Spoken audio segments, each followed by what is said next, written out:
to make it on January 12th. I immediately was so honored to get my first choice for James' replacement. A little bit of history.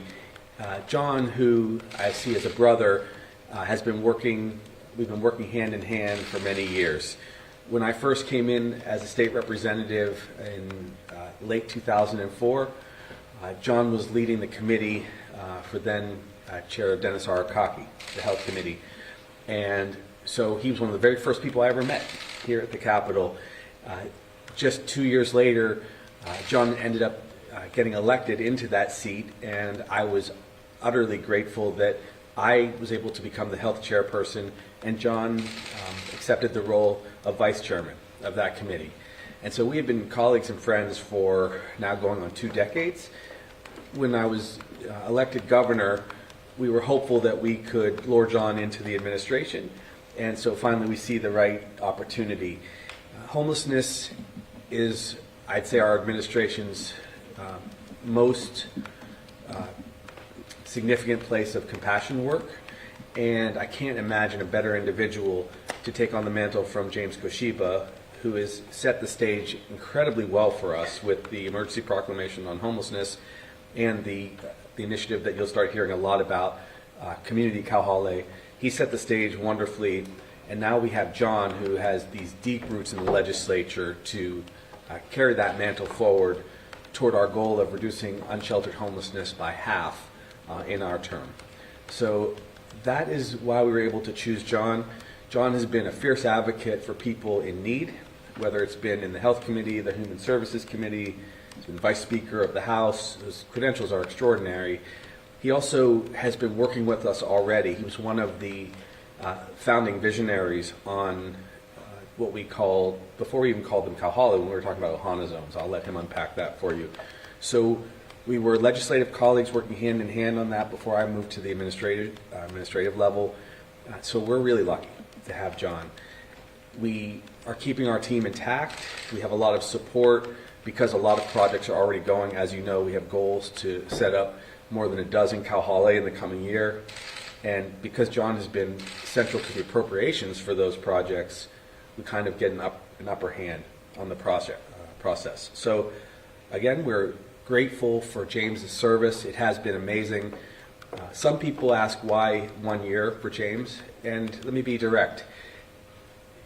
It is difficult to transition from the private sector and philanthropy sector into government. He did an amazing job bringing people together and setting the stage for now what John will be able to do, which is to get these houses built and shelter for those who need it in the coming years. So we're wishing James well. We're also intending to use him as a kind of an advisor of sorts to us as we go forward. We all met today even, and he'll resume work, of course, in the community in this same area. But now we have John, and this should empower us further in the legislature and going forward. So congratulations, buddy. Thanks, Dylan. Appreciate it. All yours, buddy. Thanks. Before we started, I turned and looked at Governor Green and said, hey, this was about like 2 decades ago when he was chairing the Health Committee and I was his vice chair, and we're doing our first hearing together. First and foremost, we're good friends. We're buddies. My loyalty is to Governor Green. We've worked together. I think the cool thing about it, I saw Chad Blair talk about a picture he had of Cabanilla, Brower, and myself in Waikiki as we worked on the concept of, at that time we called it safe zones. We then, later called it Ohana zones, and now to see it come to fruition and you running the lead on it, me being a part of it, I'm very grateful. Thank you. So I've come full circle. I miss what I'll be doing from the legislature. It was probably some of the best 17 years of my life, but I think that's now a chapter that I'm going to move on, and I'll be with Gov and work on homelessness. So I'm grateful for the opportunity, Gov. Thank you, and wanted to shout out to Speaker Psyche and a good friend of ours, Representative Bellotti, who will probably be helping us with some of our endeavors, along with Senator San Buenaventura. So we're very grateful. And I wanted to shout out to my wife, who's been very supportive along the way, and look forward to working with the Gov. Yeah, there's so much history here, and it's kind of been an interesting process. When we flash back to 18 or 20 years ago, Some of our colleagues were Senator Schatz, who was a state representative at the time. Another state rep was Sylvia Luke, now Lieutenant Governor, Scott Psyche, who now, of course, is Speaker, and John coming into the executive branch to run, which is in many ways one of the most complicated and impactful programs that we have in the state. So we are just really excited, and I'm grateful personally that you're willing to come into the administration, John. Thank you. Right. I did want to be extremely realistic about this. If you look at the history of homelessness, there has been no administration that has been able to tackle this issue. You might see them be successful for 1 year, but over their term, there's no administration that has been able to successfully manage homelessness. What Governor Green wants to do is truly historic. It will be epic, and I'm looking forward to working with you to try to get that target and reach our goals. Thank you, buddy. Thank you for the opportunity, Matt. You got it. Alrighty, at this time, we'll kick it off with Mr. Chad Blair. Two questions, one for the governor and one for the czar. Governor, I was looking at a clip from February of this year. So Koshiba has ambitious plans, so does his boss, Governor Green, who vowed on the campaign trail to cut homelessness in half and eliminate chronic homelessness by 2030, which would be the end of a second term. Yes. You mentioned difficulties with James transitioning from private sector philosophy to government. Was there any other problems? Was he having any policy clashes with the administration, or was it trying to work out how government works and sometimes frustrating? I think it is that. James, who, when you're in the private sector, you have full flexibility, and you can, day by day, just set your own course. When you enter an administration, of course, you have many different partners, legislature, the executive branch. In this particular position, the homeless czar, you have also to go across multiple disciplines. We spend a lot of time working with Department of Health. It's embedded in Department of Human Services, though John will be considered a cabinet member, as was James. And you don't have the full flexibility. One of the challenges that anyone coming from the private sector, the public sector, is you have to adopt 100% kind of this mission. For James, he is so close to individuals of lived experience that I think he felt it deeply when a Kauhale could be delayed or we move Kauhale. And I'm just being very frank, that's the strength of James's, that deep heartfelt sense of a desire to have it be perfect. And the truth is, a lot of these things are long plays. And I think that was one of the challenges. But to get a year out of someone like James Koshiba was amazing.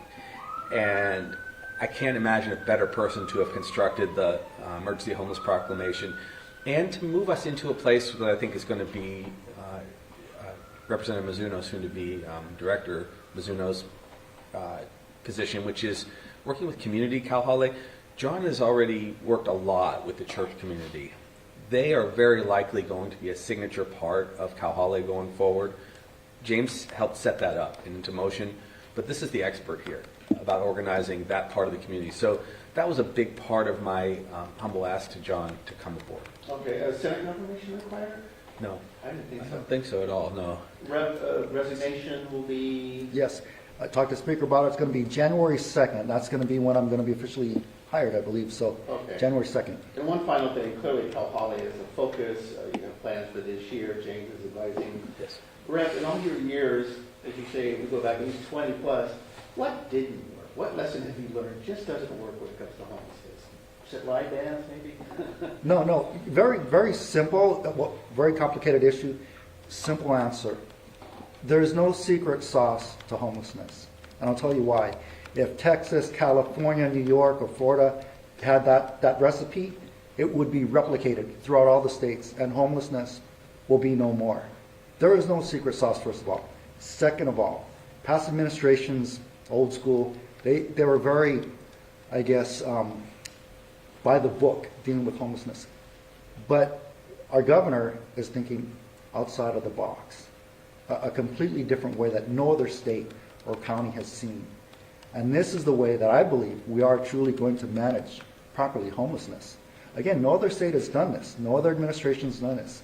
So what we're trying to do is change history and be epic at that. And so that's going to be the difference.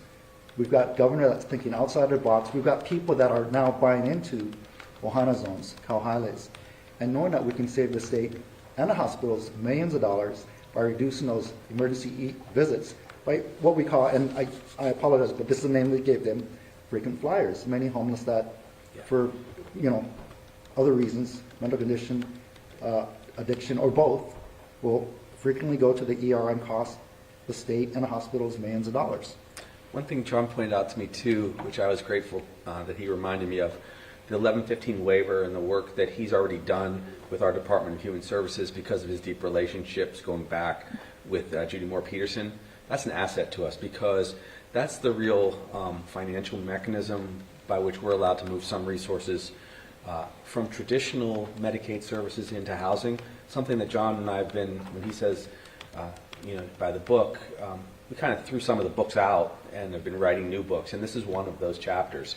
So his experience already with that committee, having run that committee for years, is good.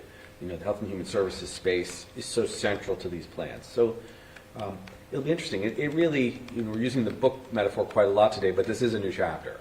And our administration views homelessness differently than many have before, and he was already doing that in the legislature. Okay. Well, to follow up, just on what Governor had mentioned, I still remember when you were a senator, you had Senate Bill number 7 to have an 1115 Medicaid waiver to use Medicaid funds for housing for homeless. And I remember saying, because we were not only colleagues but good friends, in conference I was trying to move that out, and Judy Moore Peterson said we don't need that. We're already going to ask for the 1115 Medicaid waiver from CMS. And that's going to be very important because now we can use Medicaid funds to house homeless. We'll be one of the first states to do that. There's only a handful of states that have been able to get this Medicaid waiver. And that's, again, thinking outside of the box, using a lot of federal funding to help house our homeless and help them heal. Okay, real quick. Sorry, I'm the new Daryl Hub here. I apologize. Would you still be pursuing flying folks back to the mainland, something that you did at his house? Yes, interestingly enough, so Governor Green, and if you think about it, if you talk to Mufi Hanneman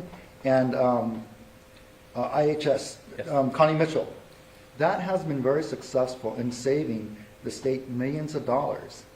And so I think this is a program that we still need to work on, continue to work on and support. And the great thing is, on your cabinet, we have a good friend, Mufi Hanneman, already there, representing tourism, that will join forces with us. And again, Connie Mitchell being a major component to this program.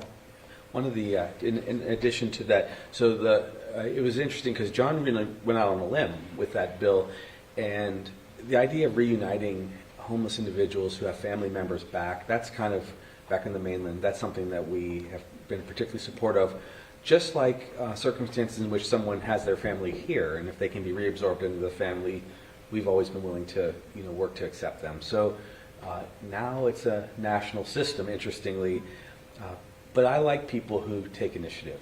And John's right, Mufi over at HTA that put up a lot of money for that program is interesting. And then all these relationships, it's nice, end of this here, it's nice not to have to introduce our new czar to all of the different parties. It would have been difficult to build from ground up.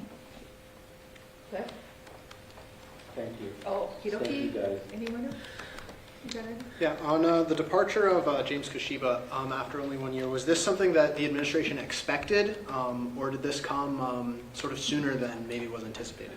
I felt we would have James for 1 to 2 years from the start. 2 years might have been a little more convenient just to finish out some of the kauhale, but on the flip side, James did us a solid by doing so much of the advance work that you're going to see several kauhale start in this first quarter of the new year. So it's really a tough call. Also, we're right in the middle of a biennium, and James was able to acquire full funding for the department. So we have in excess of $60 million for kauhale and Housing First programs, in addition to philanthropy that's starting to roll in. So it really set us into a good spot. But we don't ever expect to lose James, although the full control of this division department is under John. We've always leaned on a lot of other partners, like Connie Mitchell was mentioned. And Homemade, yes, forgive me. Homemade, also Project Vision. We have a lot of partners that we've been funding and supporting over the years. Another thing that the legislature did to support James' work, which was initiated by John, which was sending lots of grants and aid directly to organizations and entities that are working on this. So we've already had some shifts because of John's leadership in the legislature, which helps us.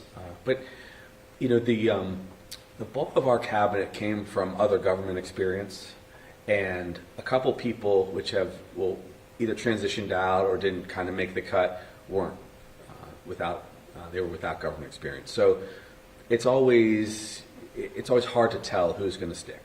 Right. Can I share my thoughts on James too? Fair question. James Koshiba and I think, Dan, you may have been in a room with us back in 2017, 2018 when we were working on homeless issues and defining homeless. Well, again, it was called safe zones. We transitioned it to Ohana zones. James was at the forefront with us, defining what Ohana zone would be. We worked together to truly get Ohana zones and Kauhala units, governor's vision, up and going. James Koshiba is a good friend of mine, and we'll continue to work together in the future. So the way I look at it, we've got an ally. He's going to be a great resource. We're going to continue to work with James. And one question for Representative Mizuno. We know you've been kind of working on this issue for a while. Would you describe yourself as an advocate for the homeless? Absolutely. It's not only homeless, it's for humanity. It's the right thing to do. Are we good? Okay. You're the quickest ever. I think so. Thank you very much. Thanks. We appreciate you Okey-dokey. guys. Who's noticeably absent, too? You guys are all troublemakers.